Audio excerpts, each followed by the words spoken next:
Welcome everyone to another episode of Matrix Moments. We are in a Delhi office. I'm Sudipto. Today we have the founders of FarMart, Alek and Mehta with us.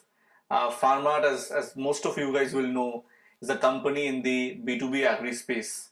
They have actually developed a very unique business model where they've empowered agri input retailers through SaaS and then created market linkage to build $100 million profitable company in just over 12 months. We'll dig deeper into the business and their model. But before that, I want to tell my viewers at least that the first time I met Alek and Mehtab, and that was probably 10 months back, there was something that they said that has sort of stuck in my mind. So we were discussing, and I asked them that I have been following agri for 5-6 years, and there have been so many companies that have come in agri, but very few companies have been able to grow non-linearly and do that profitably. And Alek told me that so there are two rules in building an agri company. The first rule, if you have to build a profitable agri company, source from the farmer. And the second rule is if you have to build an agri company, don't never source from the farmer. And I think through the podcast, they will share a little bit about how they've devised a model that takes care of both the rules. But before going more deeper into the sort of video, let's first get to know a little bit about Alek and Mehtab, who are friends first and founders later. So, guys, will be great if you can start with a little bit of your journey. How do you know each other, and what inspired you to sort of start in agri at a time in 2014-15 when nobody was starting in agri? Yeah. First of all, thank you so much, Sito and the Matrix team for having us do this. We are a regular follower of the podcast, and it's a lot of learning insights that we generated even during our journey. So super excited to be firstly part of this. And in terms of what we do and our backgrounds, so Mehtab and me actually have known for greater part of 20 years. We went to the same boarding school. And as you know, in boarding schools, you literally become like friends and then you become brothers. So that's kind of who we are and where we come from.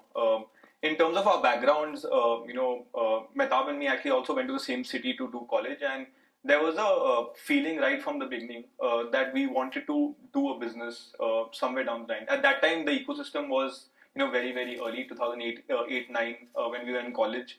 But as the feeling grew and Mehtab kind of started to work in investment banking and I started to move into consulting, we kind of reconvened in Delhi and we started to live together. And I think the journey of FarMart predominantly started with this idea of doing, attacking a huge space in this country, which kind of feeds, or gives employment to about 500 million people. And the feeling was very clear in that time. There was massive rail of digitization happening in the Aadhaar space. And given that my background in payments and in consulting, I just saw that, the railroads for building a digital infrastructure was being laid out. And in terms of millions and billions of people started to get access to bank accounts and people started to transact through and get government benefits through that. And when we saw that, once the foundation is being laid, which are the sectors which are currently not very sexy and just have massive potential to build, multi-billion-dollar companies. And food and ag was kind of, the basic and the most easiest answer. Even though there were not too many companies or startups, like maybe it was the 7th or 10th company which had raised capital, angel capital at that time, we just knew that two things. One is the market is extremely large. And second is digitization at a foundation level happening. And once that happens, we knew there'll be, vertical and horizontal commerce opportunities which will start to build because of that digitization. So that was kind of the first taste of, why we wanted to be in this space. And, we just knew that there's huge potential for building massive companies. So that was mostly the initial journey of, how we thought about this space and how we saw there was a huge opportunity for something to be built here. Got it. Very interesting. So you spoke about obviously very large market about agri, which you're aware of, and you also spoke about seeing the digitization happening on the ground, right? Can you share a little bit about what kind of digitization you were actually seeing on the ground back in 2014-15, and how that influenced your choice of building a SaaS first product to solve in agri? So our journey has been, FarMart as an entity has been alive for the last 6 years. And this is the third pivot that we actually did in our entire journey. We started off with Uber for tractors, Then we went on doing agri lending to farmers through the retailers. And what we do today, the B2B model of linking farmers directly to enterprises, is the third pivot. Back in 2014, 2015, when we launched Uber for tractors, Sudipto, we kind of went to the market with a smartphone, right? While Alek is completely right that when he was working at Microsave, he did see a lot of digitization, but that digitization was kind of also fragmented in various parts of the country. And having said that, the first kickback that we got from a farmer, from a retailer, or from a driver of that tractor was that people were owning smartphones, but they were not wanting to take it to the land, to the field, in fear of ki gir jayega, toot jayega, right? So they always had a smartphone and they had a feature phone. So like that was the first learning that we had, where we had to actually adapt technology based on the resources that people generally in those villages or in those rural areas had. So imagine this way, like I won't get into detail, but think of it this way: you could actually, as a consumer and as a driver, book a ride on the tractor without owning a smartphone. Everything used to happen on IVRS. Right? So those are the kind of learnings that we had, and we kind of, I would say, adapted. We're very agile, and we took those learnings, over the last 6 years with us. Even today, when we're building tech for B2B market linkage, we rely on those kind of insights. Got it. And I think for the viewers as well, right? The grit and perseverance that you guys have shown, like as you mentioned, right? Pivoting 3 times. And I know there was a time when you probably had money for only a few weeks, right? Going through that grind, but being truly passionate about the problem that you wanted to solve and coming here, I think that's one of the great things about you guys. But staying a little bit on the digitization point, as you moved from model 1 to 2 to and then finally to this model, right? What gave you conviction? What was the insight that led you to building a SaaS product first, and that too for agri-input retailers, and then build the market linkage on top? So there was actually this entire journey, right? We were married to the space. And entrepreneurs, I feel, whenever I come across, they get married to idea. So our thesis was very clear that we wanted to build a massive company right from day one. Okay, so I mean, in the first and second business, we would have built $100 million company in maybe 5-7 years. But we just wanted to redraw the entire thing. कि अगर 10-20 billion dollar की company नहीं बनाई इस business में, तो life आपने waste किया है. वही 12 घंटे आप spend कर रहे हो काम करने के लिए, but you're not able to actually build something massive, right? So our idea of getting married to the space was more obsessive than basically married to idea. And all we did was kept on iterating till we got that PMF feeling. And a lot of entrepreneurs who've hit PMF, it's genuinely a feeling where you think the house is on fire because you can't control a lot of the things, basically. So that feeling, when we kept on talking about it, that business here auto mode pe chalna chahiye, and we should be actually pulling strings ki bhai slow karo. And that is where we kind of first time saw the scale, when we started to shift our thesis that we maybe not the smartest way to do this is actually not be farmer first, simply because they're very small, firstly, and second is, even though we think that they're a homogeneous group, but they are extremely different in their viewpoints. So whether there's social differences, whether there's economical differences, whether it's the viewpoint of language, whether it's a different of where you come from, right? There's, even if there are 140 million farmers, each of them almost in small subsets like are a very, very like different group. And when we had that insight that, okay, who is the person who is maybe the person who can actually give you indirect scale, but yet we focus toward farmer, we just had that eureka moment कि यार, this guy who is sitting in a village, like the kiranas of the India, right? They drive business, right? So similarly, kiranas of agriculture who sell seeds, fertilizer, agrochemicals to the farmer, we started to realize there are 2-3 things. They are extremely easy to work with. Most of them are very business oriented, second, third generation entrepreneurs, and all are digital. And we kind of got that inspiration that if we are able to capture their business and digitize their business, and you are just able to basically digitize the entire value chain, whether it's upstream or downstream. And that was just the first eureka insight we started to get. So pausing here, Alec, right? For our viewers, maybe if you take a few minutes to explain the model, right? And why you believe that we need to source from farmers, and and instead of farmers, why you believe agri-input retailers are the right person. If you just spend a couple of minutes on the model, that will be helpful. Sure. So what FarMart does is we basically are a B2B SaaS platform that enables large enterprises to source high quality produce from farm gates.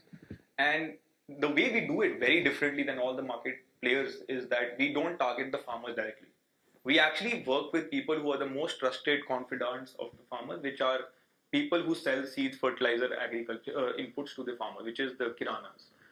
We basically built a tool which was a software Salesforce kind of a platform that could help them digitize their business, optimize their workflows, and connect more efficiently with farmers. So that is the tool which powers and gains a lot of the traction on the platform. So which helps us create massive layers of distribution across the country at extremely low cost. Now, once we have that distribution network and we basically have a massive level of penetration in markets, we are able to use that distribution network to reverse engineer and enable them to source and aggregate produce from farmers. So think of it like they become the one-stop shop solution or the local mandi for both the input and the output for the farmer. And then we basically ship the produce directly to large enterprises, whether it's food companies, whether it's processors, whether it's B2C companies who want to do direct to consumer without any warehousing or infrastructure in the middle. So that is overall what FarMart does and what we are all about basically in terms of our business model or the approach to solve this problem. Got it. Understood. And you obviously spoke about why the input retailers and your insight. Staying on the SaaS for one more question, and then we'll move to market linkage. But when you build a product for these agri-input retailers, right? And I know that in SME tech, it's very difficult. It's very easy to create a product that SMEs use, but very difficult to create a product that's sticky and has retention the way you guys have, right? You have probably more than 50% M6 retention. Right. So how do you build such a sticky product? What goes into building that? So I might sound, my answer might sound very simple, but we are actually very customer obsessed. Very, very customer obsessed. We, as founders, we go to the field. We at those times, we used to stay nights with retailer, trying to understand not only his business but also his life. Right? What does he do when he gets up? What does he do during lunchtime? What is the problem in his business? So we were very focused on that retailer's life per se. And today, when anybody comes into the organization too, right, that's the first thing that we do. That you need to know the retailer, be it tech, be it HR, be it finance, be it anybody. So you need to first understand this retailer. So what you actually get doing that is you get to understand the nuances of the retailer, of his life, of his business. I'll give you some examples here. Everybody was already building, something around Dukaan model, right? Where you can go online, you share a link, online chale jao. We tried to do it, but we had this thesis in mind that retailers, if could create their own catalog and share it with farmers and would share that link through WhatsApp. First, the question comes is, कितने लोगों के पास smartphone है, right? How many of them have WhatsApp? So sometimes you don't really have access to those kind of data, but what you can do at best is use proxy indicators. What we did here is we had at that time around 600k, 500k farmers onto the platform. हमने उन सबका numbers we put it on the WhatsApp API, and we found out that around 83% of the farmers were not having WhatsApp. Which coming to my point is that proxy indicator you can use कि उनके पास smartphone ही नहीं है, right? So therefore we never thought of building a communication channel between the retailer and the farmer on WhatsApp, or never thought of building an application for the farmer. Right? That's our thesis. That is the way we kind of think whenever we try to build for the retailer. And retailers, come back with some feedbacks. Again, a simple anecdote. वो कहते हैं कि sir SMS हर किसान पढ़ता है. I said why? कहते sir उसकी जिंदगी में जो सरकार सब्सिडी डालती है, right? Any bank withdrawals, for them 100 rupees matter a lot. 500 rupees matter a lot. That communication is communicated through SMS. So they will never have an SMS which is unread. It will always be read. So if we could communicate through SMS, perhaps our communication, our CTR is what we kind of track, right, in our digital marketing campaigns, could be better. So these are some of the examples, that led us to build great features. And if you have a great feature that is required for a retailer, retention apne aap aayega. You don't really have to chase attention. It automatically comes to you. Got it.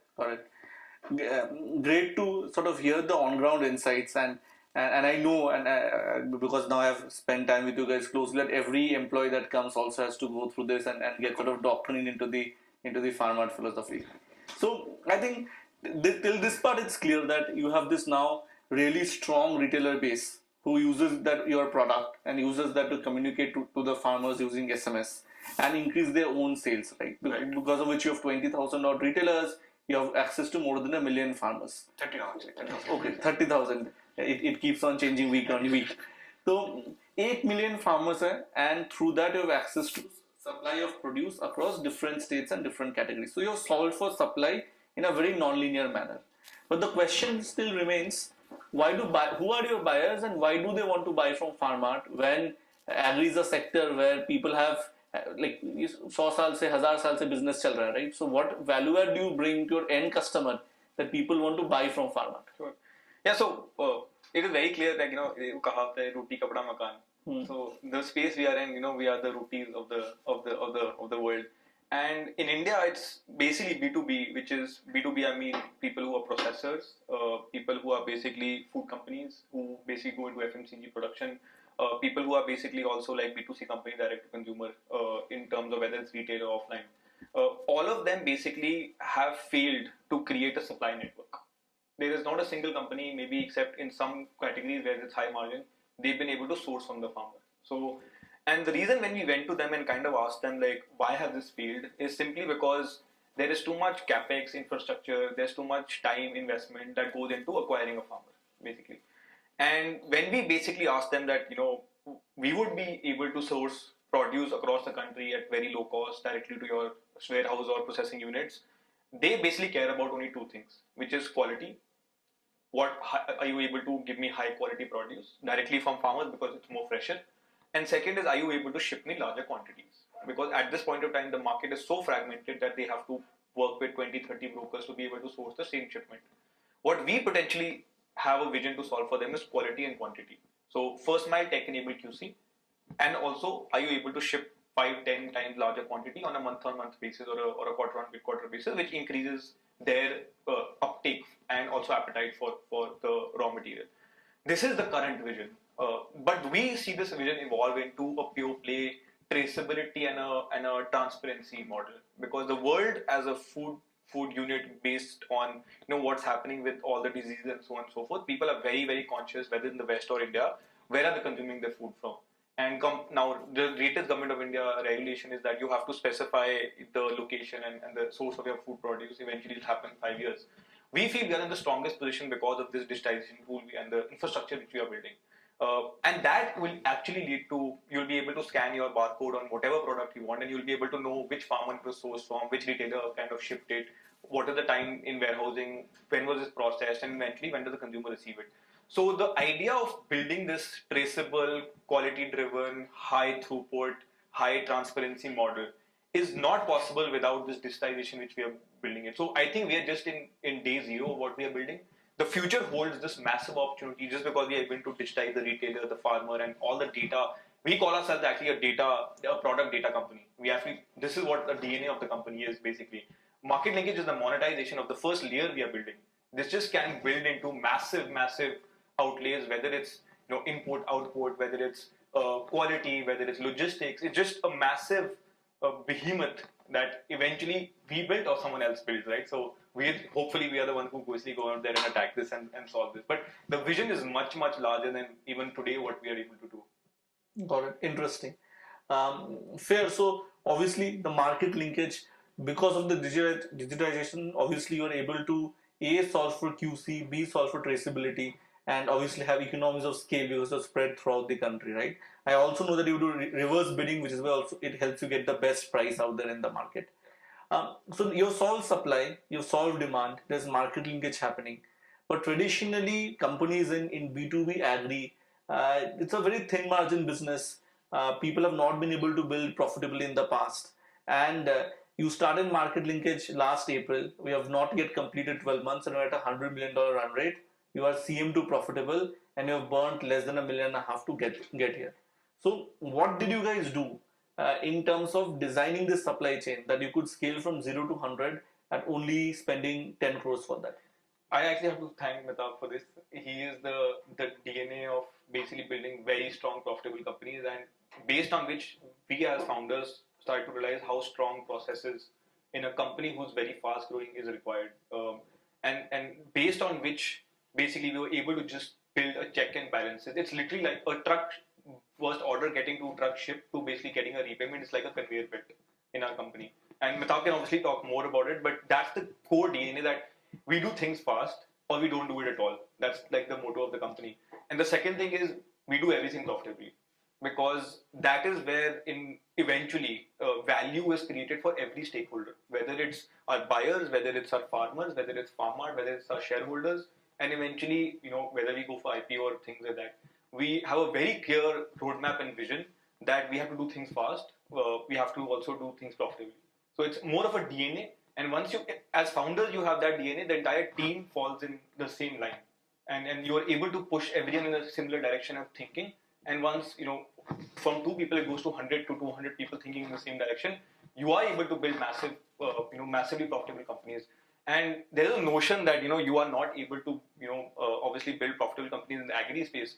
The problem is no one is going to the farmer. The delta between the farmer and the mandi is 7, 10%, 15%, right?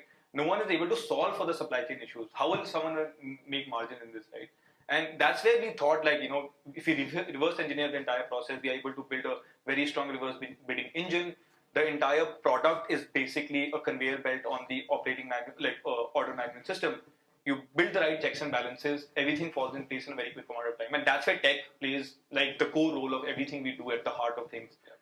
Like, for example, there's a notion where if a transaction is not profitable, we without like build a rule-based system, it will not take an order, basically. So that's the level of like obsessiveness you have to have around profitability in a company, that today or tomorrow of 10 years from now, you will still be who you are without sacrificing on the growth. So on that, every time I talk to you, talk about behemoth IPO and 10-20 billion, and every time I talk to Mehta, you only say risk, right? Yeah. And most B2B businesses are also risk underwriting businesses, right? Yes. So as Alec mentioned, right, if you can go slightly deeper into what processes have you built, because I've heard you guys say oftentimes, Sudipto, we can grow 2.5x faster than what we are growing. But Mehtab does not allow us to grow fast, right? So Yes. what are the checks and balances that you have put in place to ensure that this is profitable growth, and also in terms of credit underwriting, collections, it is also good growth versus not so good growth, where later in the future realize that your balance sheet is not that strong? Okay. I'll come to this question, but I want to add to the question that you asked, Alec, earlier also. So I will want to go into the fact that we actually focus a lot on gross margins. बहुत focus करते हैं. We know that we can optimize our transportation logistics cost. Today it is around 5.5, 6% of our top line. Take it down to 4, 3.5, 4%. Possible. But we really focus on expanding gross margin. Gross margin कैसे आएंगे? Again, we don't focus much on the demand side. We say that maybe demand is already limited.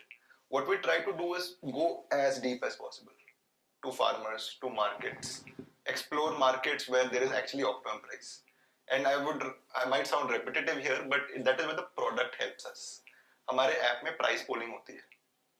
Right? We get to know what is the price being quoted for wheat from Balia, what is being quoted from Jaunpur, Mirzapur में क्या quote हो रहा है. Right? That gives us a lot of discovery of prices. And therefore, when you have great discovery, you are bound to have great gross margins.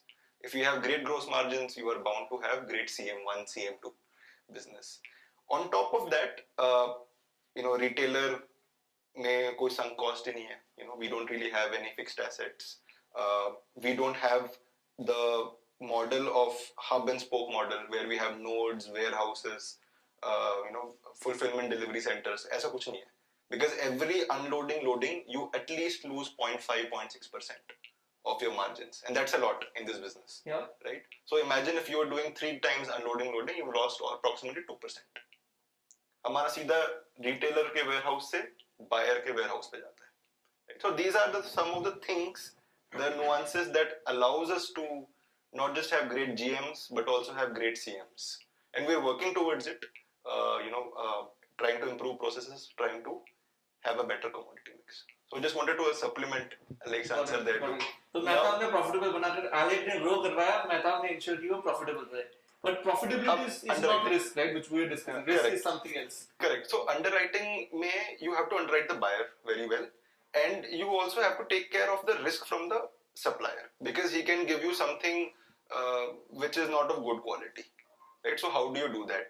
In India, I'll start with the supplier first part here, where how do we underwrite him? उसको पैसा कुछ दे नहीं रहे हम, right? We're not really lending him any money. We're giving him capital and taking goods from that person. The only thing that you need to do is QC, quality control. Tech, to some extent, can solve this problem, which we are doing. Right? We have a good system that we're using for maize and wheat right now. We're going into more commodities where we could identify what the quality parameter would be, and going forward have an engine that can map each supplier's produce to a buyer. Right? So a buyer sitting in Hyderabad might want a different variety or different quality of paddy from Bihar. So that visibility is very important. But coming to my point is that not everything can be solved through tech. Thoda sa you have to understand that you have to align with how business in India also functions. So how we operate is, if it is we calculate variance at risk of a commodity. Say wheat has a variance at risk of around 4 to 5%. Okay. With a rolling average day of around 14 days. Okay. So I will pay 95.5. My retailers pay 95%. 5% जब सामान पहुंच जाता है,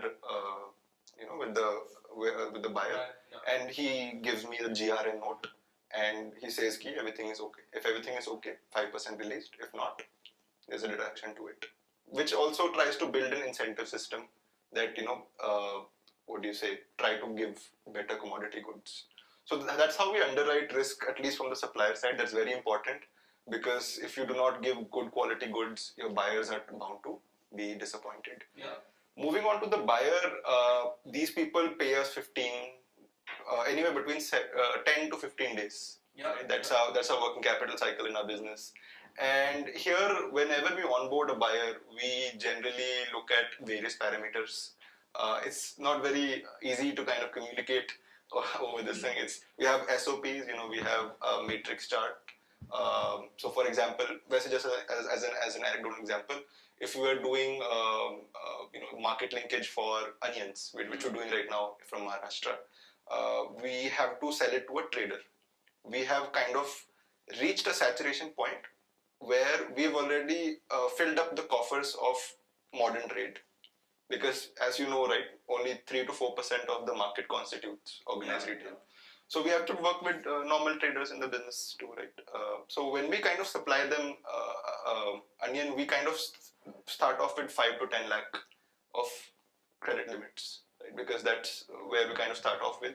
The moment we start seeing, transaction history, and even if that person has a lot of transaction history, he wants to have a limit of, say, he needs 4 trucks on a daily basis. Then we kind of ask for more documentation from the client, bank statements, CIBIL check. We look at his GSTR returns. So it's a lot of work, but it allows us to have a good sleep at night.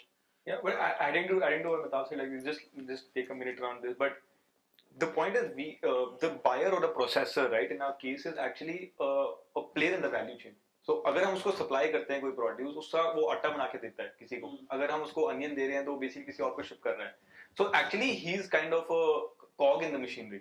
So there has been cases where the payments are being delayed. We go to the buyer and say, we don't need a payment, we will take processed atta from you. So it kind of hedges your risk in terms of a complete default happening. Because only if you build processes like this and you have hold over that upstream and downstream, will you be able to build a very strong, tight-knit, extremely almost zero default kind of a business. And these are all just obsessive things which team need to be my sales team is also my recovery team. The point is, if you give the sales team a free hand, तेल दो, आप 100 करोड़ की एक महीने में करना है, वो कर देंगे, बट उसी बात वो बुक आपकी 20 करोड़ की डिफॉल्ट हो जाएगी तो क्या? So they have to be conscious कि each buyer KPI is not only just be 15 working days, they only get paid and they get incentives based on this. So it's aligning the entire company to think in a similar direction without sacrificing on growth is, I think, a key parameter. So, and we discussed risk, but I want to move to a different segment from here. Everything that you guys have said comes from years and years of experience in agri, right? You're spent time in the space, you've seen risk, you've seen how farmers operate. Or from you. Or building B2B businesses. No. You guys started at a time, right, when starting up in agri was not that common. Today, there are a lot of founders who are starting in agri. There's still a lot of white spaces across input, output, export, different verticals. And there are a lot of people who want to join early teams in agri. So, what has your journey been like, and what advice would you give to people who want to start in agri today? Like, what's the ground reality of building a large agri company, either as a founder or as part of the leadership team? I completely agree. There are just too many white spaces. And one of the reasons where a lot of companies, a lot of young people are basically coming into this space is because a lot of the other spaces have actually saturated in a quick amount of time. The amount of capital that has gone into healthcare, education, logistics has been massive, right? And agri is kind of the space where I feel the market is, everyone knows the market is very large. There's a lot of inefficiency. There's a lot of digitization happening, and so on and so forth. The one or two trait is which we keep on discussing as any entrepreneur should have, but in agri specifically is kind of patience. It's not a game where suddenly you start a company in 3 months you'll be able to scale to X number of people, and then investors will be lining up to kind of give you term sheets, because simple the inherent nature of the business is that it takes on day zero you sow. You are raising 3 rounds in 6 months, but that's that happened after 5 years, right? It's 5 at the years back of- of the, five it's at years. the back of the 6 years. So you sow a crop today, and it takes 6 months for the harvest to take place. So anyone in introducing any solution in the value chain is going to take time for people to kind of solve this. And whenever time is considered, I think in the fast moving world, entrepreneurs kind of forget यार कि एक ही साल का time है, सब कुछ आज एक साल में करके खत्म कर देना है. So I think patience is one thing which agri entrepreneurs or any entrepreneur should have a lot of basically understanding about. And second is just have immense amount of a group of people who support you through this journey.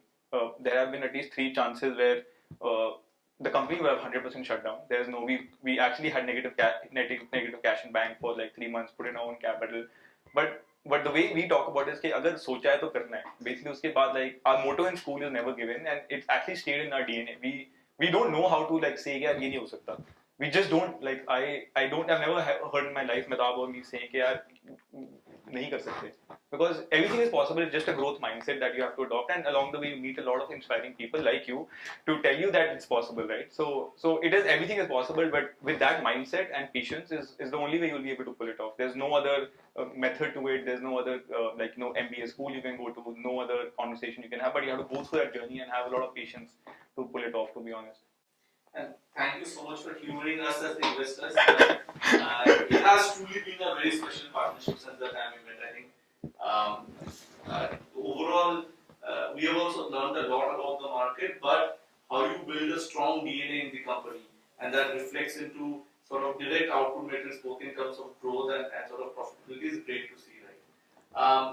On that, maybe last couple of questions.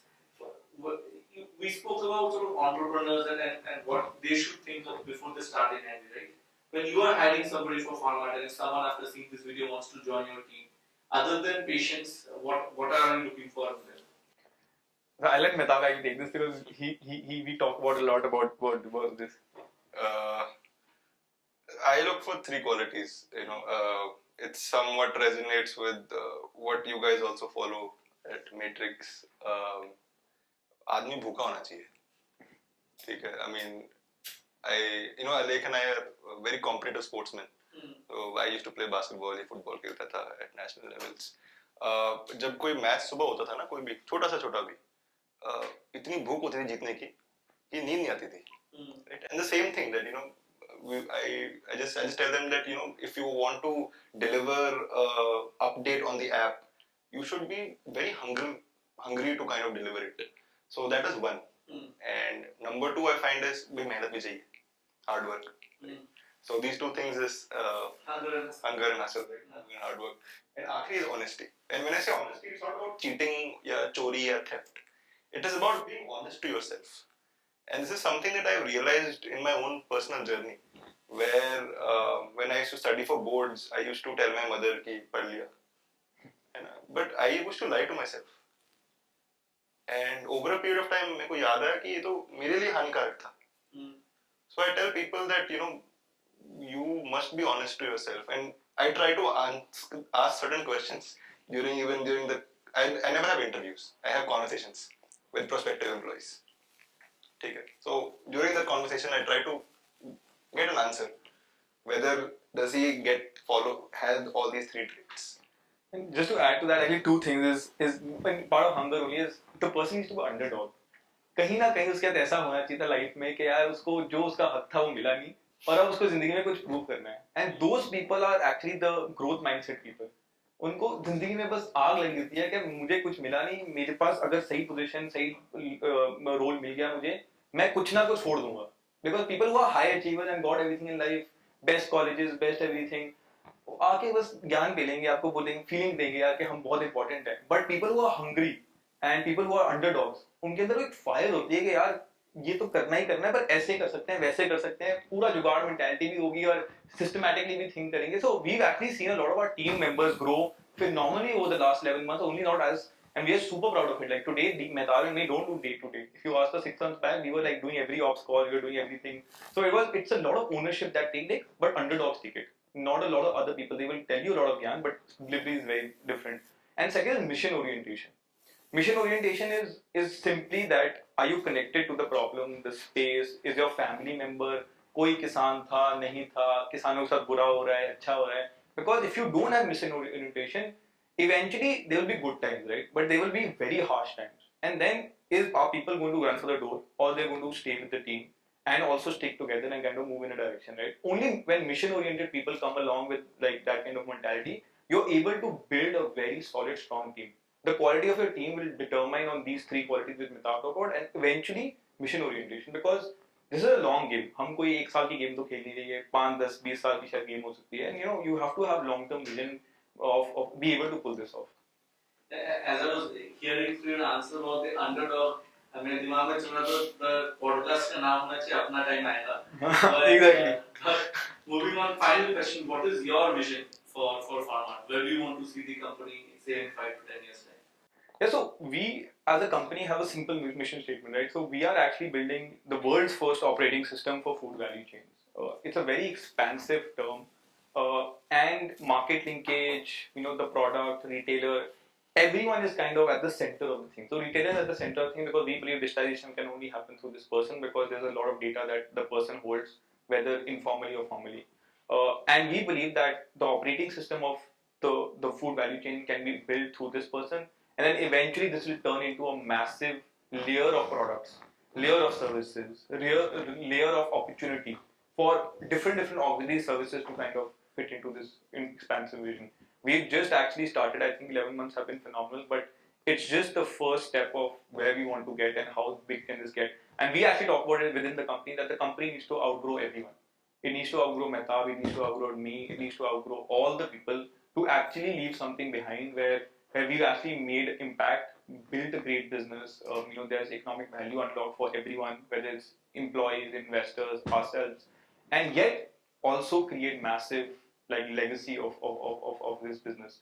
And that is the day when we feel, I think, we have done something huge and humongous. Yeah. I completely agree with Alek here. And maybe just to go a little more micro, right, to what he's trying to say here.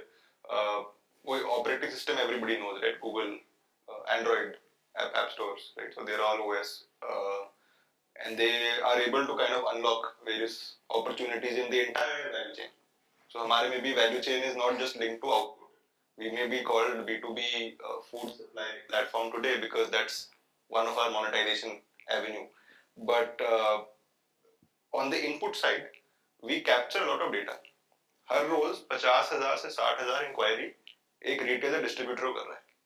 मुझे पता है Balia in district what kind of urea is being sold at what quantity, what kind of seed is being grown at what village, which farmer bought what agrochemical.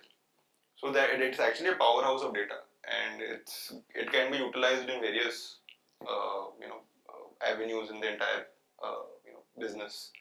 And today you just see market linkage today. When you think of FarMart, it's like how maybe Ola, right? One of the portfolio companies. If you think of it, the key driver here is the car, right? The driver. Uske upar there's delivery, there's transportation, then there is ride sharing. And now even cars, EVs. Cars, EVs, right? So the core is this. End of the day, that's a centroid for maybe this company. Maybe I could be wrong, but that's the way I see it, and that's the way I see FarMart too. Excellent. Thank you guys so much for taking the time out. At Matrix, we're extremely privileged to be part of your journey and getting an insight into how you're building the company. And it's actually truly inspiring the mission and the dedication and the hard work that you guys have towards building it. And hopefully, as you solve this problem, it's not only value that you're creating for yourself, but you're actually creating value for so many people, so many farmers, so many agri-input retailers, so many mills, who are essentially the backbone of the country. And which is why at Matrix also we're passionate about B2B and solving problems in B2B. So great to have you guys here, and we hope this is first of many, many more Matrix moments that we share with you. Thank you everyone. Thank you. Thanks. Thanks for tuning in. For more Matrix Moments episodes, you can head to www.matrixpartners.in/matrixmoments.